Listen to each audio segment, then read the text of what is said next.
米利确认多极世界到来，解放军将超越美军，后果让美国感到害怕。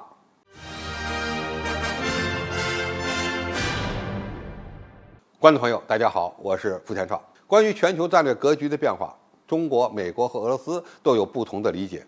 美国当前仍然追求一个单极世界，而中俄都想要一个多极世界。当然，中俄理解的多极世界的含义又不一样。今天我们就必须要关注一下即将退任的美国参谋长联席会议主席米利将军的观点，或者说从美军高层的视角来看世界战略格局。日前，米利在美国国防大学的毕业典礼上致辞中表示，现在世界上至少有3个超级大国，分别是美国、中国和俄罗斯。当今世界已经走向多极化，除了中美俄之外，其他地区还会崛起新的超级大国，这就意味着单极霸权的结束。所谓单极霸权时代，是指苏联解体之后，由美国主导全球战略格局的这几十年。冷战时代的全球战略是相对稳定的，或者说是基于核恐怖平衡所达成的稳定。而单极世界是美国主导的，主要表现特点是美国四处发动战争，收割其他国家的财富，并且不断地在东欧、中亚、中东等地区发动颜色革命。在米利看来，3个超级大国比2个超级大国所带来的问题要复杂得多。而中国的经济增长和军事扩张是一个关键的地缘政治挑战。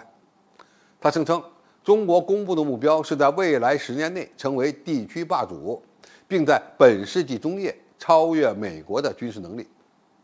不过，美国认为中国和美国之间的战争不是迫在眉睫的，也不是不可避免的。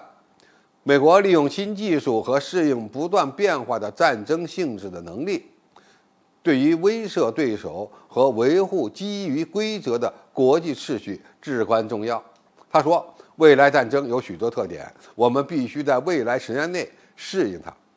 你也可以理解为，美国对全新的作战样式所带来的挑战也需要一个适应期。哈佛大学贝尔佛科学及国际关系研究中心主席瓦尔特声称，美国无法阻止多极世界的到来，因为支持这种国际秩序的国家很多，包括中国、俄罗斯、巴西和印度，也包括德国、法国这样的美国盟友。早在1991年，老布什政府就曾经准备了一份防卫指导文件，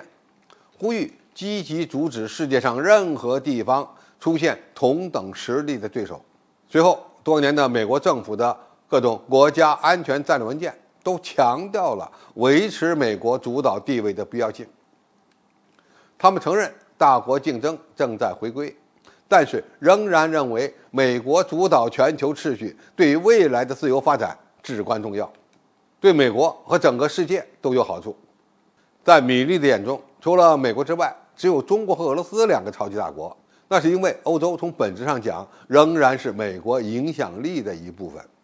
现在的关键问题是，美国为何害怕多极世界的到来呢？首先，一个多极世界让美国现有的离岸制衡和输出安全保障为主的外交战略面临失败，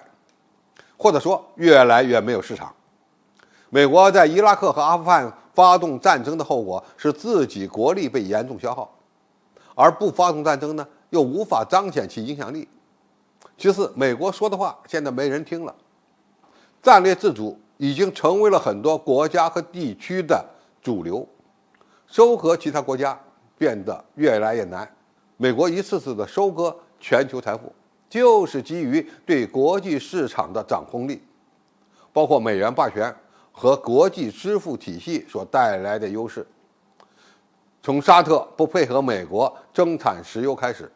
标志着美国在中东失去了掌控力。美国因为缺少全球经济战略，在世界范围内的影响力难以和中国竞争。美国围堵中国崛起，很难获得盟友的支持。最后，美国的军事霸权不一定能够保住。从米利的话中，我们也能够看出来，美国对中国军事实力的崛起感到焦虑和不安，也在想方设法地适应以高超音速导弹为标志的未来高端战争，或者说是大国战争。一旦中国军队的实力超过了美军，那么对美国人来说，同样意味着世界战略格局的变天。总体而言，美军眼中的多极世界已经到来，但是最大的变数还是解放军的实力何时超越美军，因为这个变量才是决定性的。好，今天评述就到这里，谢谢大家收看，我们下期再见。